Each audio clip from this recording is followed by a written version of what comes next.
Wahadainah najdai, mesti tunjuk mudah. Mesti syurga atau mereka tak syurga, mereka tak mau ke syurga juga. Kalau tak beramal bersungguh-sungguh, macam mana agak-agak. Kita jangan sambil lewa, jangan. Mesti penuhkan masa kita untuk bersiap-siap amalan. Jangan tangguh-tangguh besok, lusa, jangan. Quran jangan tak baca untuk menjawab soalan muka nakir. Sedekah kena apa? Kena ada. Untuk apa? Untuk dapat naungan di padang mahsyar, tak kena cahaya matahari. Di kubur besok, di kepala kita solat, kiri kanan puasa dan zakat, di kaki apa-apa amalan yang lain. Cukup dan lengkapkan amalan. Sembahyang pun cukup, puasa pun cukup, zakat pun bayar, sedekah pun ada, Quran pun dibaca, zikir pun. Zikir tidak ada. Kita mesti latih diri kita berzikir. Jangan tak zikir. Jangan tunggu orang tahlil ada. Orang mati orang tahlil. Orang mati la ilallah. Kena ada kan? Pasal apa? Ada makan apa ni? Kau tahlil tak ada? Tak ada orang mati? Tak ada tahlil. Kita mesti duduk rumah ke di surau ke di mana ke, kita ada masa untuk zikir. Mesti ada. Jangan kurang. Kita zikir ke ada, Quran kena baca. Jangan harapkan satu amalan saja, kena harapkan berbagai-bagai amalan. Sedekah kena ada, wirid kena ada, zikir kena ada, Quran kena baca. Berbuat baik, macam-macam amalan kena buat. Supaya kita hidup senang di padang mahsyar, hidup senang di akhirat besok. Kita bayangkan neraka, bayangkan padang mahsyar bagaimana agak-agak. Bagaimana cara kita dihalau daripada kubur ke padang mahsyar besok, bagaimana? Yang kaki ke bawah ke, lidah jalan ke, kepala ke bawah ke, kepala kaki ke atas ke. Itu baik. Yang senang, mesti hati susah. Mesti hari-hari itu selepas subuh, sebenarnya lepas kita semayang sunat subuh, sunat baring di mana-mana, sunat baring mengenangkan mati esok bininya mati. Besok start nak semayang subuh tu, lepas main sunat baring sekejap, al-maut ni mati. Bayangkan mati bagaimana esok. Kalau kita sunat ingatkan mati sekali 50 kali, ingatkan mati sunat 70 kali sehari. Ingat bayang, aku mati, dia aku mati. Mati itu berada di antara celik dan pejam. Waktu pejam mata, bimbang tak sempat nak celik. Waktu celik mata, bimbang tak sempat nak pejam. Dia antara dua tu, pejam celik. Tak tahu mati dia. Ingat saya, kawan saya baru meninggal, kawan saya Ustaz Alfie Harun. Masih bilik air, jatuh bilik air. Bawa Ustaz meninggal, tak cakap apa, bawa je. Bulan lepas. Tak bimbang kita. Bimbang kita bila pula. Bila dia kata kita sihat, tanyakan mati, itu sebab tu. Tak perasan kita, aku rasa dia sihat, dia mati. Orang sakit di atas katil maut tak mati-mati, orang sihat tak mati. Tak bimbang kita.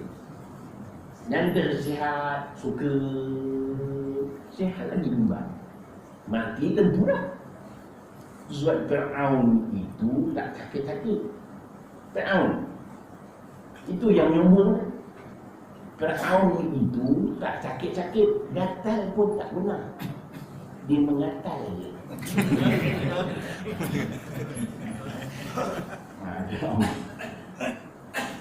Saya nak kali pergi Mesir, masuk museum, tengok museum Fir'aun. masuk museum itu kena bayar. Nak tengok Fir'aun, bayar lain tak? Duit bayar lain, kena bayar. Tengok Fir'aun pun kena bayar. Saya tengok Fir'aun, betul-betul macam Fir'aun.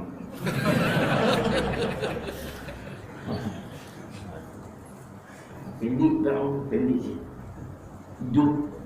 Hidup pendek, mati pun pendek. Ada museum di Mesir itu. Tuan tunjukkan ini, tengok orang zaman dulu mati, Tuan tunjukkan. Maknanya Fir'aun itu menderhaka Allah SWT.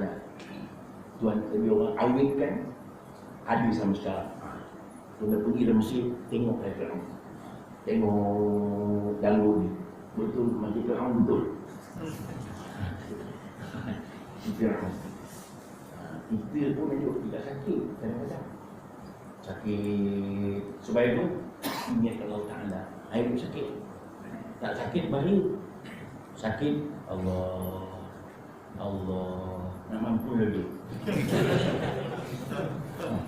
Kalau sihat dilupakan Allah Ta'ala. Elok itu sakit sekali-sekala.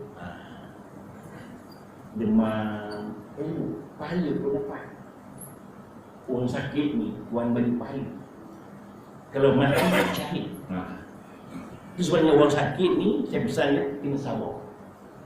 Jangan mengantuk, bungun. Kaki saya macam mana, risau lah. Makan pun tak dapat. Jangan. Tuhan bagi sakit, Tuhan sayangkan kepada kita. Kalau kita sakit nanti akan baik. Uang barang akan baik. Ada pemuda itu, orang sakit jantung akan baik. Orang habis manis akan baik. Jangan bimbang. Bila baik, apa benda jadi baik. Orang barang mati baik.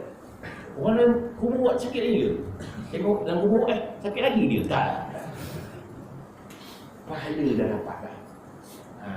Sebabnya Tuhan sebenarnya sayang kepada kita bila dia bagi sakit tu supaya kita bertobat, supaya kita insaf, supaya kita beribadat. Sebabnya kita waktu sihat ni dah kata beramal. Sihat ni beramal kita banyak. Pasal dia sakit dapat pencin ibadat. Jangan lupa, jangan dah sakit baru nak beramal. Tak ada harapan. Dia sakit, kita masuk sihat, kita beramal. Tiba-tiba sakit tak boleh beramal, tak lah. Tuan bagi pencin 2 kali. Yang pertama, pencin ibadat. Yang kedua, pahala sakit. Soal sakit dan mulia. Itu sabar itu ada beberapa. Yang pertama, sabar apabila menerima bala bencana. Yang kedua, sabar sakit. Yang kedua, sabar beramal. Yang keempat, sabar meninggalkan maksiat. Yang paling mahal sekali, sabar meninggalkan maksiat. Payung-payung. Ramai orang mudah sabar menghadapi sakit. Ramai orang mudah menghadapi bala bencana.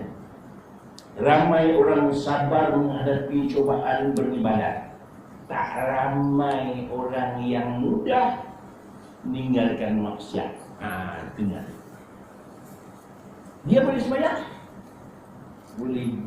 boleh buat maksiat. Ramai orang jumpa saya, suami isteri. Suami saya Ustaz, sembahyang malam Ustaz, tetapi ada makmur Ustaz. Suami saya kuat sembahyang, kuat puasa 3 bulan berturut-turut, tetapi merogol budak-budak. Saya panggil orang tu, kenapa pakcik buat berangan ni? Saya pun tak tahu Ustaz. Saya pun tak tahu. Dia boleh bagi gula-gula budak-budak, derogol budak-budak. Nak report pun malu. puasa 3 bulan. Aduh, saya kata ramai orang boleh sabar buat ibadat, tak sabar meninggalkan maksiat. Setengah orang sembahyang kuat, nombor ada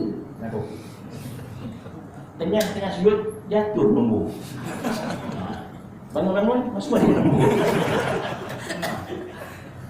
Sembahyang. Satu hari satu orang jumpa saya, satu orang kawan saya nak kawan main. Kawan saya. Bukan kawan lah. Dia ni tiap-tiap bulan jemput saya ceramah di surau dia. Satu orang. Dia ni selesai surau. Jumpa saya jalan. Dia pun nak keluar diri dalam bukit dia. Saat bulan ni ceramah dia keluar nombor. 2 kali saya jumpa. Kali dia keluar nombor. Saya buat tak nampak. Seorang lagi saya jumpa dekat Ampang 4. Dan nampak dia nak beli nombor ekor. Dia jumpa saya ceramah setiap bulan. Kan buat pada bulan ni. Itu saya kata mudah nak buat ibadat, tak mudah meninggalkan maksiat. Sebab ini istighfar banyak-banyak. Dia pagi-pagi lepas sembahyang sunat subuh tu baca la ilaha illallah al-malikul haqqul mubin 40 kali. Lepas sunat subuh tu menguatkan iman. Mintalah pembilan itu selamat sikit azan supaya dapat mirip lepas sunat subuh la ilaha illallahul malikul haqqul mubin 40 kali. Buat Bilal sandi jangan dia azan tunggu. Kemudian Bilal tak sabar dulu. Bila nak azan dia tak tolong sekejap supaya makmum boleh mirip la ilaha illallah al-malikul haqqul mubin 40 kali. Kita lintas di iman untuk menguatkan iman. Kau boleh jawab? Bukan Quran.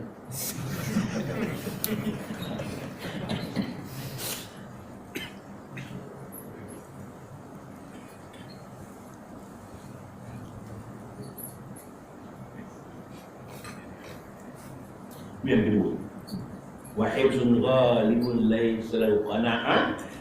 Yang kedua, loba tak cukup. Satu cerita ni. Satu orang kaya berkata, tuan-tuan siapa nak tanah, ambillah tanah saya ni. Ukurlah berapa langkah tuan-tuan dapat, itulah tanah yang tuan-tuan terima. Mesti bertolak sebelum terbit matahari dan mesti balik ke pangkal jalan sebelum terbenam matahari. Orang kaya di antara tu seorang gila bawa bekal, langkah jalan sampai tengah hari. Dah lapar, kalau aku makan mesti berhenti, kalau berhenti rugi langkah. Jangan makan belakang kira, yang penting tanah. Jalan-jalan sampai petang mesti balik